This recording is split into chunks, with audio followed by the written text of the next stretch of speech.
Hey guys, welcome to the Liberal Hive Mind, a channel solely focused on exposing the abundant hypocrisy of the left. You know, the irony of this type of story, you might be thinking to yourself, the chances of this type of policy direct blowback to be targeting the exact individuals who enacted said policy, well, it's gotta be low, right? Of course, referring to Democrats who called to defund the police, ushering in this era of lawlessness, and then, of course, being on the receiving end of said lawlessness. But at the same time, I mean, it's kind of obvious that this is exactly what was gonna happen. I mean, just cause and then effect. You know, Democrats take this stuff for granted. They don't seem to understand how quickly things can devolve in total chaos. They don't seem to understand how important it is to enforce basic law and order and safety for communities. You can't just ask criminals, please be nice. Someone's robbing you at gunpoint, please don't do that. Hashtag Black Lives Matter. It doesn't work like that. And so when you consistently side with criminals and you make it easier for people to commit these kinds of acts and to continuously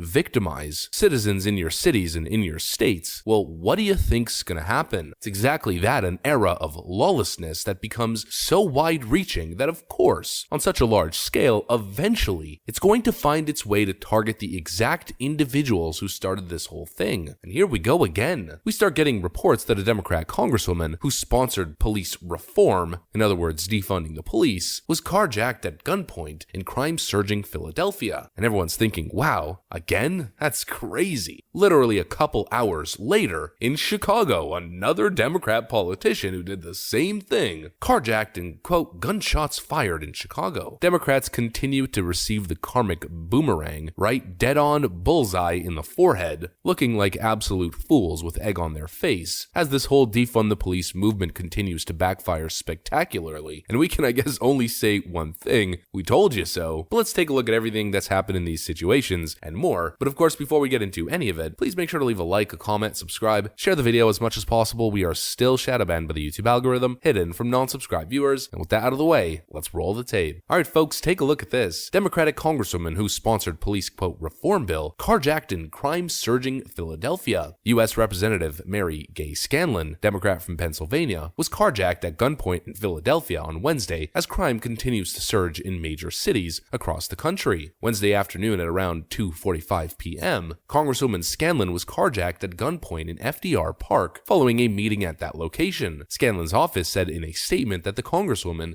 was, quote, physically unharmed. She thanks the Philadelphia Police Department for their swift response and appreciates the efforts of both the Sergeant-at-Arms in D.C. and her local police department for coordinating with Philadelphia Police Department to ensure her continued safety. And so here's the thing. And now that's nice and all, but where do we draw the line? When do you become a hypocrite for thanking the police department for their swift response and the Sergeant-at-Arms at D.C. and her local police department to coordinate in Philadelphia to ensure her, quote, continued safety, while simultaneously trying to defund police for community members at large? When do you become a massive, glaring hypocrite? It's the same thing we constantly see with all of these woke progressive Democrats, especially in the progressive caucus. The communities themselves, well, police bad. In some cases, the police must be entirely abolished, as we've heard that nonsense from some of these wokies. And if we take those two concepts just mentioned, what do you get when you defund the police? You don't get swift response times, in fact, quite the opposite, and you certainly don't get to ensure your continued safety. And just to make matters worse for Democrats and their public image headed into 2022, well, like I told you guys, it happens to another Democrat. Another one, Illinois Democrat Senator carjacked, gunshots fired in Chicago. Take a look at this. The state senator Kimberly Lightford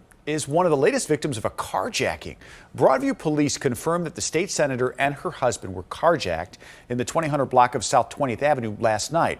Multiple gunshots were fired, but neither Lightford nor her husband were hurt, and police are investigating this. 3 masked subjects driving a Durango hijacked a black Mercedes-Benz SUV in the possession of State Senator Kimberly Lightford. Police say multiple gunshots were fired during the incident, but they did not indicate who fired the shots. The senator and her husband, Eric McKenney, who were together during the incident, were unharmed. Lightford released the following statement. First and foremost, I am thankful that my husband and I are alive and physically unharmed. I am trying to process the trauma of of what happened. I want to thank everyone who has offered their love and support. I want to especially thank Mayor Katrina Thompson and the Broadview Police Department for their quick and thorough response. And so it seems once again they're only thankful, they're only appreciative of the police when they're in harm. And so once again, the same type of hypocrisy. These Democrats seem to only be appreciative of the police when they themselves are in harm's way. It's a gross hypocrisy, a double standard that must continue to be highlighted. I mean, think about the standard set here. Living in these Democrat cities like Philadelphia and Chicago, you need to be thankful to walk around the city or drive around the city in a nice car, thankful to be alive and physically unharmed. What kind of standard of living and environment is that? It's absolutely unbelievable. I mean, what are Democrats in these cities voting for? Philadelphia and the city of Chicago voting for Joe Biden and voting for Democrats at an 80% to 20% ratio. What are you getting for your vote? The city of Chicago is a war zone. I mean, we've covered it a million times before as people continue to lose their lives and as this stuff seems to occur in broad daylight on a daily basis. What is Mayor Lori Lightfoot focused on? Well, you certainly know it's not crime. You certainly know it's not public safety. But of course, everyone knows what's going on in Chicago. Philadelphia, for the most part, is operating more beneath the surface, a little bit more low-key. There's a little bit more of a stealth factor here. It's a little bit low-key. But Philadelphia, ever since the race riots last year, is degrading at one of the fastest paces we've seen. People talk a lot about Skid Row, but did you know the city of Philadelphia is getting its own Skid Row? Take a look at this. A shocking look at what life is like in one Philadelphia neighborhood, which has now been referred to as the new Skid Row.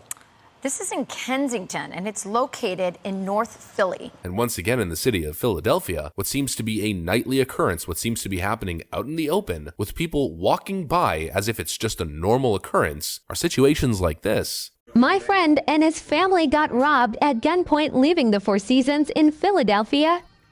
This is not normal, but it's becoming the new normal in Democrat cities under Democrat leadership. It's becoming so out in the open, so blatant. I mean, such an insult to the good, tax-paying, law-abiding citizens who are probably trying to do the right thing with their vote. And what they're getting in return are stores being smashed up and robbed, innocent people walking down the street being robbed at gunpoint, violent crime spiking through the roof, carjackings at the highest rates we've seen in some of these cities, and sometimes ending in deadly fashion, like we saw with those two teenage girls in Washington a couple months ago. Entire streets being taken over by homeless encampments, with the street and the sidewalk and the floor being used as a trash can and doubling up as a bathroom. And probably the craziest phenomenon of all is how Democrats are getting away with this in the first place. How there is such a mind warp in these cities to continue to vote blue, despite what is literally in front of their eyes, what is blatantly obvious, and what is expanding at an astonishing rate. But I guess many voters in these cities are just chalking up as, well, that's just what happens in big cities, whereas they continue to ignore all the suffering and all the crime, like big city folk usually do, and it's creating a situation that is just enabling these politicians to get away with not only the lack of results, but actual negative impact and negative results. It's absolutely crazy, but eventually, people will wake up, and I think we are right around the corner, as it's now even starting to affect their elected officials. That's usually what happens now, isn't it? Their policies usually have negative effects on those at the bottom, and all these elitists don't even notice, but the moment it crosses that line and it's in their own backyard, well, that's when things tend to change now, don't they? It's absolute craziness, and really all I have to say is, this level of crime and cultural degradation is not just part of living in a big city, but rather more so just part of voting for Democrats. The distinction must be made. That's what I got for you guys, though. If you enjoyed this video, please make sure to leave a like, a comment, subscribe, share the video as much as possible. We are still shadow banned by the YouTube algorithm, hidden from non-subscribed viewers. I gotta get back to work, though. Thanks for watching, and I'll see you on the next one.